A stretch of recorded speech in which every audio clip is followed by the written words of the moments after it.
বাঙালিরা কি করবে 18 তারিখে লাইভ দেখবে গোটা বাংলা।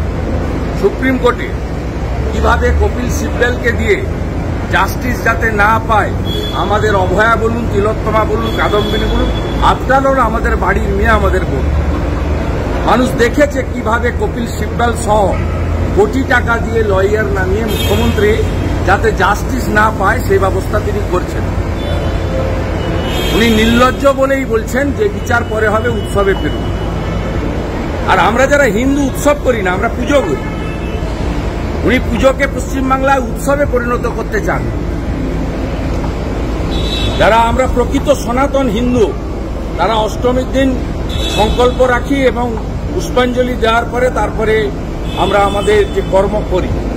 আমাদের নবমীর দিন ধনুচি নাচ আরতি হয় এবং দশমীর দিন মায়েরা সিঁদুর খেলা করে। সব কিছু হয় পঞ্জিকা এবং শাস্ত্র মতে। 6000 বছরের পুরনো হিন্দু ধর্ম উনি সেটাকে ধ্বংস করতে চাইছেন। তিনি মহালয়ের আগে পিতৃপক্ষে পুজো উদ্বোধনে বেরোন। পিতৃপক্ষে কোনো শুভ কাজ কোনো হিন্দু লোক করে না।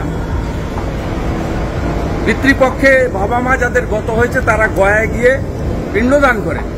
আর এই মুখ্যমন্ত্রী হিন্দু ধর্মকে এখানে কালচারাল প্রোগ্রাম এবং উৎসবে পরিণত করেছেন। সেই কারণে আজকে সন্দেশখালীর সরবেড়িয়াতে দুর্গা মায়ের মূর্তি ভাঙা হয়েছে, তৈরি করা মূর্তি। খোঁজ নেন, ছবি দেখুন। তাহলে এই পুজোয় বাঙালি বা বিজেপি কর্মীরা কি করবে, আপনি কি বলবেন? 18 তারিখে সুপ্রিম কোর্ট বলার পরে বাঙালি কি করবে? বাঙালি যথেষ্ট সচেতন। বাঙালি রাজা রামমোহন রায়, ঋষি বঙ্কিমচন্দ্র, শরৎচন্দ্র চট্টোপাধ্যায়, রবীন্দ্রনাথ ঠাকুর, বিদ্যাসাগর, সর্বোপরি রামকৃষ্ণ দেব, বিবেকানন্দ, শ্রী চৈতন্য দেবের আদর্শে বাঙালি দীক্ষিত। বাঙালির মেধা আছে, বাঙালি বিশ্ব কাঁপায়। বাঙালি কি করবে?